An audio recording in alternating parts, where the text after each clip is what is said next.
नमस्कार, बहुत बहुत स्वागत है आपका न्यूज 18 के डिजिटल प्लेटफॉर्म पर। मैं हूं आपके साथ ऋतु ज्ञानवानी।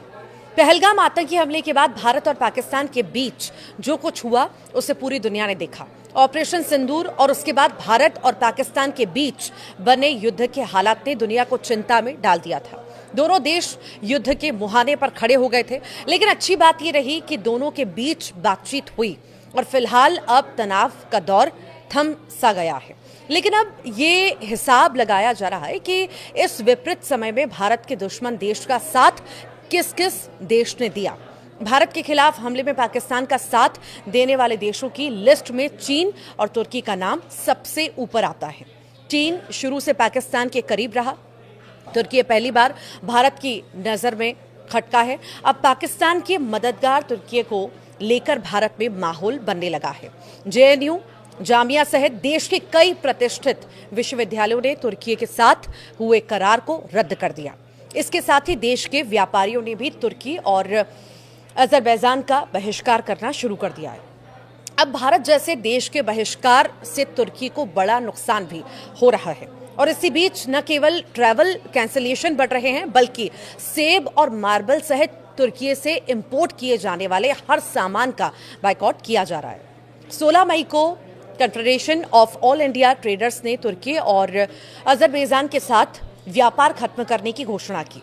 दिल्ली में हुई मीटिंग में देश के 24 राज्यों से बिजनेस लीडर्स ने भाग लिया। CAIT ने कहा था कि जो देश भारत के खिलाफ है उसके साथ व्यापार करने का कोई सवाल ही नहीं उठता। पाकिस्तान को सपोर्ट करने के कारण तुर्की का भारत में बायकॉट हो रहा है। न केवल ट्रैवल कैंसिलेशन बढ़े हैं, बल्कि सेब और मार्बल सहित तुर्की से इंपोर्ट किए जाने वाले हर सामान का बायकॉट किया जा रहा है। बीते 5 साल में भारत और तुर्की दोनों देशों के बीच व्यापार में कोई बड़ा बदलाव देखने को नहीं मिला। अप्रैल 2024 से लेकर फरवरी 2025 के बीच भारत ने तुर्की को 5.2 अरब डॉलर का सामान बेचा। 2023 से 24 में यह आंकड़ा 6.65 अरब डॉलर था और इसी दौरान भारत ने तुर्की से 2.84 अरब डॉलर का सामान खरीदा। दोनों देशों के बायलैटरल ट्रेड में भारत हमेशा ट्रेड सरप्लस रहा, यानी हमने तुर्की से सामान खरीदने के मुकाबले में बेचा ज्यादा है।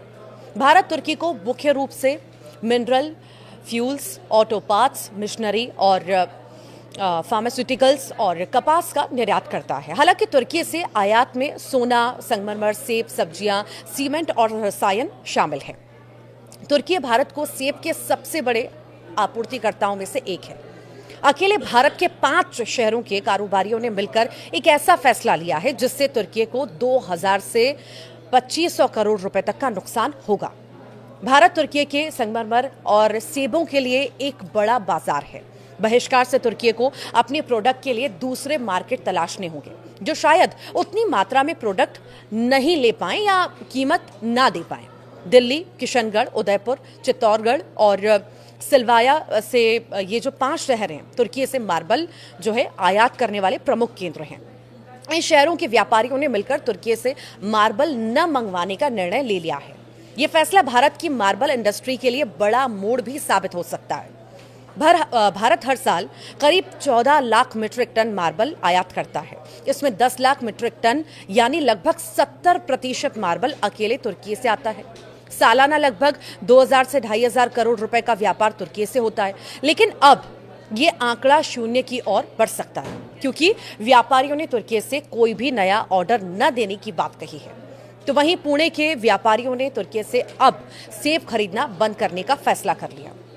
इसके बजाय वे हिमाचल, उत्तराखंड, ईरान और अन्य क्षेत्रों से सेब खरीद रहे हैं। आज जब पाकिस्तान के साथ भारत के रिश्तों में तनाव बढ़ चुका है, तो इसे ये नहीं भूलना चाहिए कि 6 फरवरी 2023 को दक्षिणी तुर्की में आए भूकंप के बाद भारत ने ऑपरेशन दोस्त नाम से एक मानवीय मिशन शुरू किया, जो तुर्की पहुंचने वाले शुरुआती विदेशी सहायता मिशनों में से एक था। 250 से ज्यादा ट्रेंड पर्सनल को विशेष उपकरणों और राहत सामग्री के साथ ही सैन्य विमानों में तुर्की भेजा गया था। उन्होंने बचाव प्रयासों में सक्रिय रूप से भाग भी लिया और जीवन रक्षक सर्जरी सहित मेडिकल ट्रीटमेंट भी दिए। भारत और पाकिस्तान तनाव के बीच भारतीय टूरिस्ट भी तुर्की और अजरबैजान का बाइकॉट कर रहे हैं। और मेक माई ट्रिप के अनुसार पिछले एक हफ्ते में तुर्की अजरबैजान जाने वाले यात्रियों के कैंसिलेशन 250% बढ़े हैं और इसी के साथ बुकिंग्स में 60% की गिरावट आई। तो वहीं अजरबैजान के लिए 30%, तुर्की के लिए 22% कैंसिलेशन बढ़े हैं। यानी भारत से पाकिस्तान की दुश्मनी में जिन्होंने भारत का विरोध किया उनके खिलाफ भारत का बहिष्कार जारी है। इधर भारतीय सांसदों का डेलीगेशन भी विदेश यात्रा पर निकलने वाला है, जो दुनिया के सामने पाकिस्तान को बेनकाब करेगा, आतंकवाद के मुद्दे पर भारत पाकिस्तान की नाकाबंदी करेगा और ऑपरेशन सिंदूर का सच अब दुनिया को बताएगा। और इसी दौरान भारत के सांसद उन देशों में नहीं जाएंगे जिन्होंने पाकिस्तान का साथ दिया। भारत के पास एक बड़ा बाजार है, ऐसे में हर क्षेत्र में तुर्की और अजरबैजान का बहिष्कार उनको बहुत नुकसान पहुंचाएगा। तब उनकी अक्ल कहीं ना कहीं ठिकाने आएगी। यही आशंका भी है कि भारत से पंगा लेने का हश्र आखिर क्या होता है।